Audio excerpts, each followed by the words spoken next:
Hoje, no planeta, somos agraciados por arranha-céus colossais, que são impressionantes. Mas se eu te contasse que existe uma torre que colocaria todos estes no chinelo, a Torre de Babel? E aí, será que ela realmente existiu? Vem comigo que a gente vai descobrir.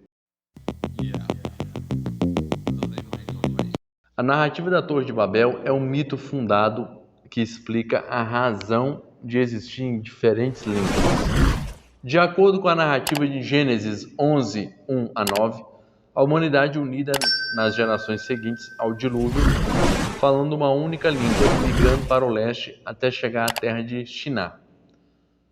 O primeiro ponto que temos que destacar aqui é que o termo da Torre de Babel é conhecida não é conhecida, não é descrita assim na Bíblia, e sim a Torre da cidade de Babel.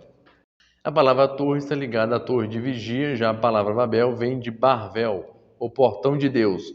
Se combinarmos o acadiano Bar com o hebraico El, Babel também é relacionado ao juízo de Deus, onde teria ocorrido um enorme desentendimento devido aos vários idiomas que ali surgiram. Segundo ponto é que a torre foi construída cerca de 130 anos após o dilúvio, tendo ido contra a vontade de Deus, que era para o homem se espalhar, multiplicando-se, povoando assim a terra. O povo ali vivente, indo contra essa vontade, fundou próxima à planície de Shinar, uma cidade chamada de Babel, sendo essa a primeira cidade mencionada na Bíblia depois do dilúvio. Tempos depois da edificação de Babel, a região se tornaria tão famosa, Babilônia. Ainda de acordo com os escritos da Bíblia, a cidade de Babel foi fundada por Nimrod, filho de Cã e neto de Noé, que teria também fundado as cidades de Eurek, Acade e Cane, além de Nínive, próxima à atual Síria. Babel foi a primeira sede do governo de Nimrod, que tinha como objetivo de construir uma torre tão alta que seria capaz de tocar aos céus, pois ele teria a raiva de Deus pelo dilúvio que acabou levando alguns de seus familiares. A torre é descrita tendo 2.448 metros de altura. Mas será que o povo antigo tinha capacidade de construir uma edificação dessa magnitude? Foi isso que cientistas iniciaram como testes em materiais que eles utilizavam como argila. Confeccionando tijolos de argila da mesma época e realizando testes, numa máquina de pressão concluiu-se que o tijolo só aguentaria uma torre de 150 metros de altura, bem inferior do tamanho descrito. Os cientistas então observaram um trecho da Bíblia e percebendo que os construtores, ao fazerem tijolos de argila, os aqueciam, uma vez quentes, ficariam mais resistentes. Sendo que ao fazer o procedimento, aquecendo os tijolos de argila a 800 graus, e ao fazer o teste, perceberam que o tijolo aguentaria um peso de 3.000 quilos antes de quebrar, ou seja, isso seria mais ou menos uma torre de 3 quilômetros de altura.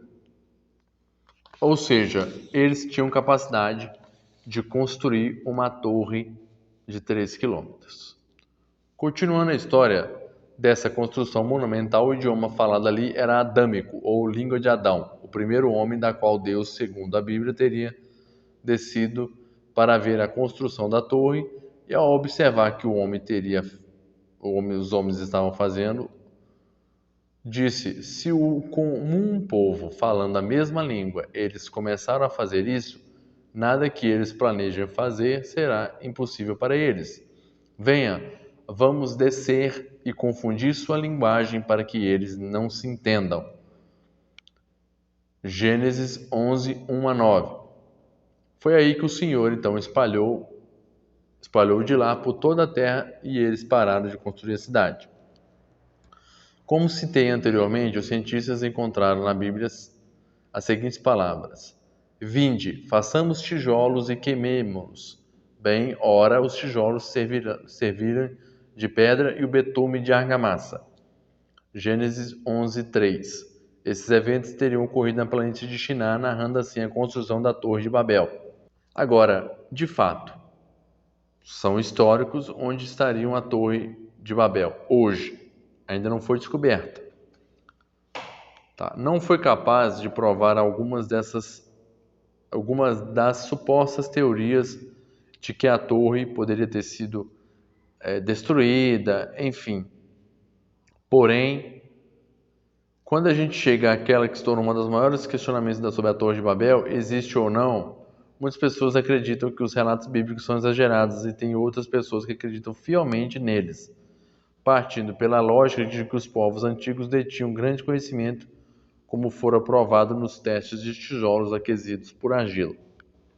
Recentemente, uma dúvida sobre a torre aumentou e busca por respostas também, uma vez que o artefato do século VI a.C., sendo uma pedra, mostram que seria uma torre de Babel, não como uma torre, e sim como um zigurate, uma espécie de templo monumental igual àqueles construídos no Império Maia.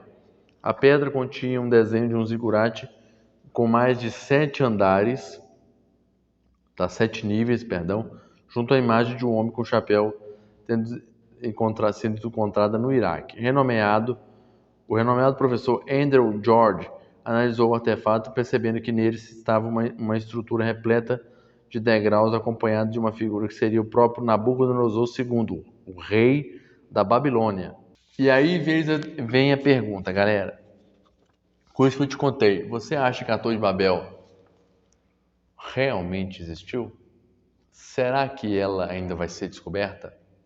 Será que essa pedra causa quase que uma prova viva que houve uma construção tão monumental como essa? Deixa nos comentários aí o que você acha. Deixa o seu like, se inscreve nesse canal e ativa o sininho para não perder mais vídeo nenhum. Como eu costumo dizer, tamo